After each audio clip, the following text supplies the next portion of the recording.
Hey guys, this is going to be my third and final video of today, and I'm going to go over sequence diagrams. So in this sequence diagram, I decided I'd basically, for the diagram, make it based on like an app, say for a controller.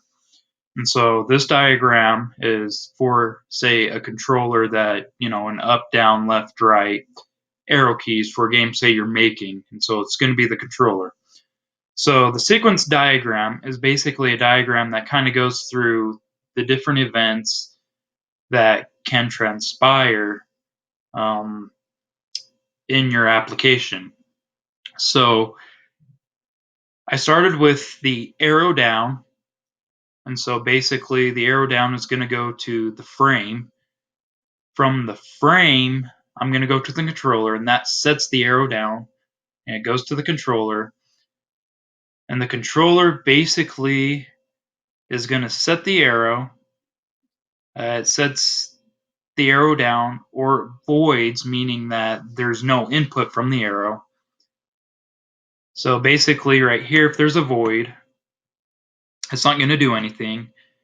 But if the arrow is pressed down, then it sets the arrow down button.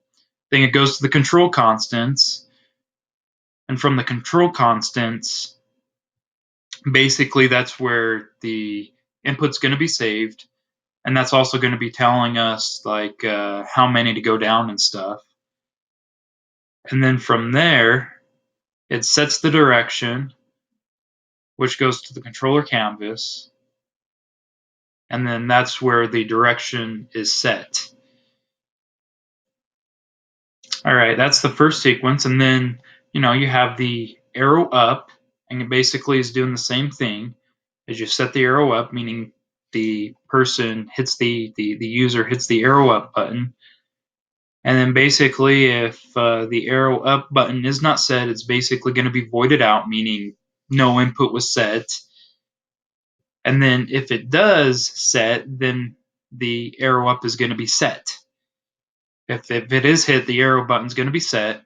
And then that once again goes to the controller constant, which basically sets that arrow up to the constant, which is going to basically tell us how much to move. And then it basically sets the direction, and then from the direction it goes to the controller canvas. And then the same thing happens for the arrow right, and then the same thing happens for the arrow left. And then the last part of the sequence is the move. So after the button has been hit, it then goes to the move. And then basically this is going to set the move,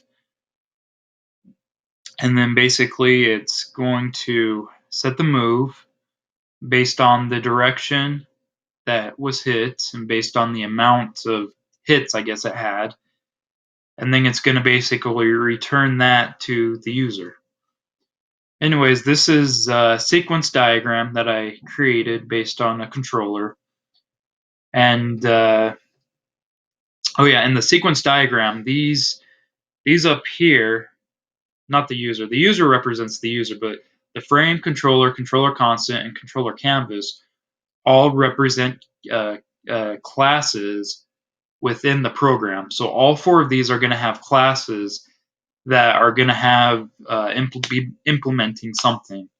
So in this class, we're basically going to be that's where the arrows. The class is basically going to be saying, "Oh, the arrow was hit," and then when the arrow is hit, the frame goes to the controller saying, "Set the arrow." And then from the controller to the controller constant saying, "Oh, the arrow's been hit. Now let's look at the constants to see which direction or how many the length of the down button we need to go, or the length of how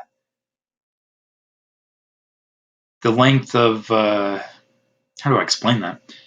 Basically, it's the controller constant's going to tell us the direction to go. So if it was the down button, it'll go down. But then it also is going to tell us how many pixels to go down. And then it's going to send that to the controller canvas. And then all of that, and then that gets sent to the controller canvas. But then it also gets returned back to the user up until the move button, and then it goes to the move, and that's where basically it's going to be implementing move. Say it's a ball object we want to move, it's going to be implementing we're moving the ball. So basically the ball is going to be moved. Anyways, this is sequence diagrams from my understanding of sequence diagrams. Uh, Anyways, that's another thing I've been working on this week.